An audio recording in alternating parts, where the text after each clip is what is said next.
Good evening, I'm Dawn Stensland-Menti. We begin with a bone-chilling topic tonight, a topic that intrigues so many of you and is a big moneymaker in Hollywood: unsolved murder mysteries. After all, it's not surprising that shows like CSI, Person of Interest, Criminal Minds, and Cold Case Files are TV hits. You know, as a television news reporter, I've covered many infamous cold cases in our area, and it's eerie to think that some killers walk among us. But they're not just roaming free in the big city, they're out in the burbs as well. And unsolved murders have haunted detectives and DAs for decades. That's the case for tonight's guest. Risa Vetri-Furman, Montgomery County District Attorney and top crime fighter, as I like to call you. Thanks for being here tonight. It's a pleasure to be here. You know, I know that you're haunted often by some of these cases. I want to begin with one that I covered back in 1999, the murder of Kathleen Mohn.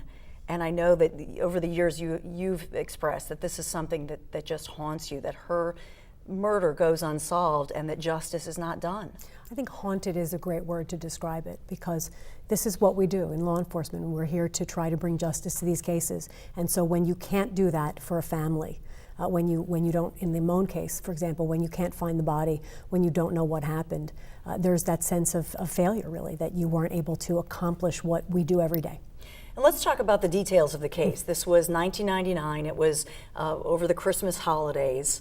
It was the beginning of December 1999, and Mrs. Mohn was married at the time, but having trouble with her husband, and I believe they were planning to be divorced, and she was leaving that day to go spend time with a friend up in Bucks County. She had purchased Christmas presents for some nieces of hers, and things were just normal in her life, but she never arrived where she was expected. And then we later found that she disappeared. Her car was found in a KFC parking lot up in Bucks County, and to this day she has never been found. And the interesting thing was there was turnpike video that was uncovered, and she looked like she was kind of slumped over as somebody was driving her to that location. Right, one of the critical pieces of evidence that we found in recovering video from the Pennsylvania Turnpike, her car went through the turnpike and was caught on tape. Someone else was driving it, and a woman that looked like her, and someone with blonde hair, was seen slumped in the passenger seat, which certainly creates the appearance or the suggestion that something happened to her and then she and the car were driven somewhere else.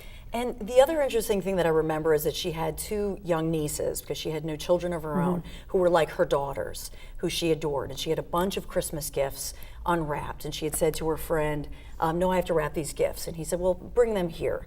So the thought was that she would take them with her. But those were not recovered when her vehicle was recovered. No, they weren't. And you remember the case well. I mean, her nieces were very close to her. In fact, every week she spent time with her family down in I believe it was Delaware. And she had these very special gifts for her nieces. And ultimately, those gifts were given to the family by her husband before Christmas even. And he had made the statement that he didn't expect her back in time for Christmas, something to that effect. And so that was certainly one of the things that we found troubling. And so in this case, her husband, Dr. Thomas Mohn, is still in our area, still practicing as a dentist. Have you ruled him out, or have you ruled anybody out in this case? Well, certainly there are some people who have been ruled out. I mean, the individual she was going to see had been ruled out early, and other people. We have not ruled out her husband. And you know, it's a very interesting situation for us to be in, because you know, as a prosecutor, as a law enforcement professional, you want to be able to rule people out to move on to the next one. And when you start closest to the victim, and when you can't rule someone like that out, that tends to heighten suspicion. And this kind of case it doesn't appear to be something that's sort of a random crime, that she stopped somewhere and that a druggie, because her body was never found. So it's not consistent with that, is that? I would say it's not. It's not consistent with the idea that she was just scooped up off of the road somewhere and taken by somebody that she didn't know. The evidence would suggest that something happened to her at the hands of someone she knew, or that she was targeted as the victim. Well, I hope that somebody watching, we always hope that if you know anything, any little tidbit, please call, and we're giving out those numbers that they can call, and they can call anonymously, right? And I think that's so important, and that's why we do programs like this and why we talk about the old cases, because for us, they never go away. I mean, until we can bring closure to those cases, until we can solve them, we're always going to be looking at them. And I have no doubt that there is some human being out there, hopefully who's watching your show, who knows something. It may not be someone who saw something, or it may be somebody connected to whoever did this, but there is someone out there who has some piece of information that could help us solve this case. And I just hope that in seeing a program like this, even this many years later, that they'll call, there's numbers, or they can email us anonymously, they can call anonymously. I mean, right now what we want is information. So if someone has it, I would not put a limit on how they can get it to us. I would say just let your conscience be your guide, and contact us so that we can bring closure to that case and family. And the same would be said for the case of 18-year-old Julie Barniak, who was murdered and found right by the Lansdale train station.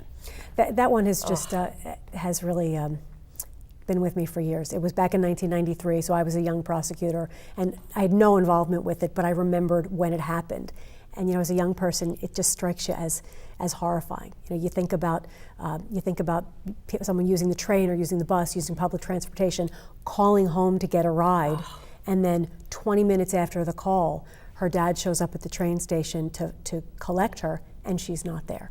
Well, and that's the thing. My husband Larry and I were just talking about this over the weekend, because I covered a lot of these, and I've talked to the families, and you know the families, so you want that justice. But that's the thing, to think of that dad driving up, she's not there, and that she was being raped and murdered in that 20-minute period when he's driving there. Just, you know, it's horrifying to a parent. It's horrifying to a young person to think about that happening, or the possibility that that could happen. I mean, that really is one of our collective worst nightmares. The idea that that you can just be there for a few minutes for such a short period of time and something so horrific could happen. Now, one of the people, and I'm just going to say quickly, one of the people that was looked at as a suspect and then ruled out was Arthur Bomar.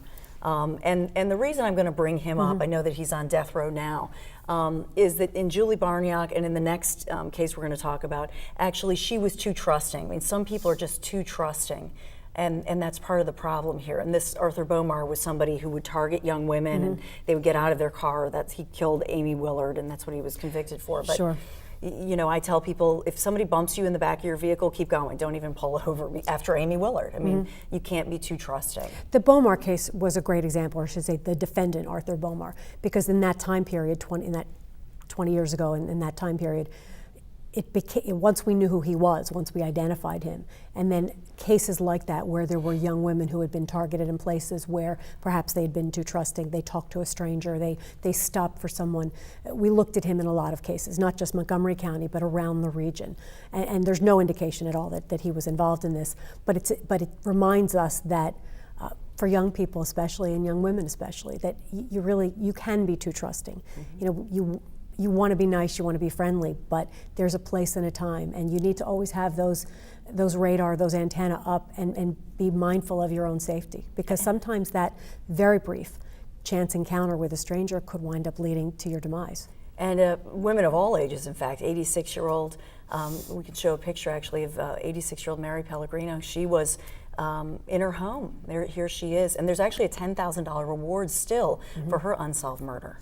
That case occurred just a year into my term as district attorney, and it was just horrifying. You know, in a residential neighborhood in Lower Moreland, she was inside her home, just found a few days after New Year's, and still just a mystery. And she was, at 86, she was out and about, she was out in the community, she was very active and vibrant, and would go to some local establishments. I mean, we recognized the Tiffany Diner, there's a Dunkin' Donuts near where she lived. She would go talk to people. She would strike up conversations, was very friendly, and then she would invite people to her home as handymen that she met there. And because she was so trusting, we felt that was how she was targeted and what made her so vulnerable. And there were 2 diamond rings taken, there was some jewelry taken? There were 2 rings taken, so part of our investigation had been looking at pawn shops, looking at places where someone might have pawned one of those rings. But again, I mean, just like the other cases, we hit a dead end, and so while we're looking at it constantly and talking about it often, if there is someone out there who has information about her, about the killing, we would hope that they would call. And that number's on the screen right below you. So we just can't say enough to people. Give these families justice, and that's really what this is about. More with Risa Vetri-Furman right after this.